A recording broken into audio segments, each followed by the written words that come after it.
मंडळी तुफान पाऊस झालेला आहे, त्याच्यामुळे पुन्हा एकदा सकाळी तुमची ही मंडळी आलेली आहे आपल्या ब्रोकलीला फवारा मारण्यासाठी. आणि गाडी एवढी स्लिप होत होती त्याच्यामुळे पायी यावं लागलं. पहिले स्टार्टिंगला गाडीवरच बसलो होतो, पण अत्यंत पाऊस खूप म्हणजे उन्हाळ्यात जबरदस्त पाऊस आहे अशी परिस्थिती आहे. आणि चाललंय बघूया ब्रोकलीची कंडिशन काय आहे, वावरात किती पाणी साचलंय ते पण बघावं लागेल. बघूया चला.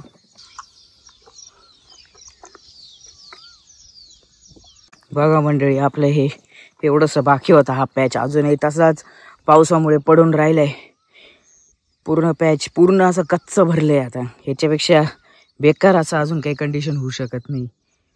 आणि यंदाचं तसंच बाकी. बघा आपलं ते बाकीचे जे पुढचा जो प्लॉट आहे तो बघा कसा स्वच्छ सुंदर असं झालेलं आहे. पाऊस बऱ्यापैकी. आता बघू कंडिशन पूर्ण चेक करू, मग बघू कसं होते.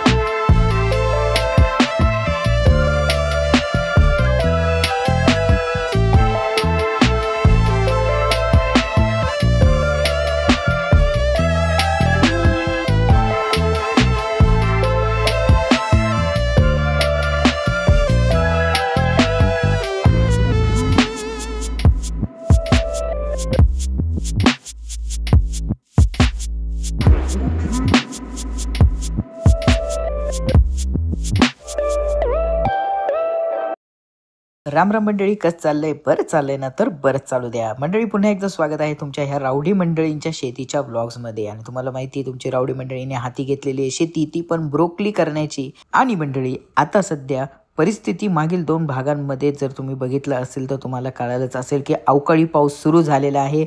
आणि हा पाऊस भर मेमध्ये, तुम्ही कचितच ऐकलं असेल कधी की मेमध्ये पण पाऊस येतोय. आणि असाच काहीसा खेळ आपल्या ब्रोकली भोवती झालेला आहे. आणि ह्या मेच्या पावसामुळे मंडळी आपल्याला वारंवार फवारणी करावी लागते. कारण मंडळी ह्या अवकाळी पावसामुळे आपल्या ह्या ब्रोकलीला फंगस येण्याचे खूप मोठे प्रमाण होऊ शकतं. कीटक वेगवेगळ्या प्रकारचे किडे खायला सुरुवात झालेली आहे आपल्या ब्रोकलीला. आणि मेन म्हणजे आपल्या ब्रोकलीचं बटन म्हणजे जी मेन ब्रोकली आपली जी बाहेर येते ती ह्या पाण्यामुळे खराब होऊ शकते. आणि ही खूप म्हणजे बाळाने जन्माला येताना आपल्याला जशी काळजी घ्यावी लागते त्याचप्रमाणे सध्या ही परिस्थिती आणि याच्यावर संकट आलेलं आहे ते म्हणजे पावसाचं. तर चला मंडळी, आता फवारणी करून आपण आपला प्रयत्न करणार आहोत जगवण्याचा. आपल्या हातात बस तेवढंच आहे.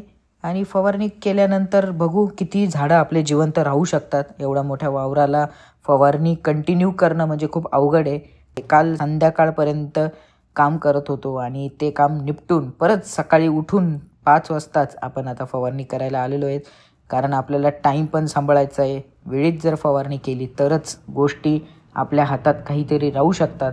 ऑलरेडी आपल्या हातात भरपूर गोष्टी नाही आहे, माणसं तर मिळतच नाही आहे. त्यामुळे तुम्ही बघितलंच असेल की पुढे आपल्या 2 खांड आहे, त्यातले बऱ्यापैकी आपलं गवत आहे ते काढायचं बाकी आहे. चला मग मंडळी, बाकीचे अपडेट्स तुम्हाला पुढच्या ब्लॉग्समध्ये मिळतीलच.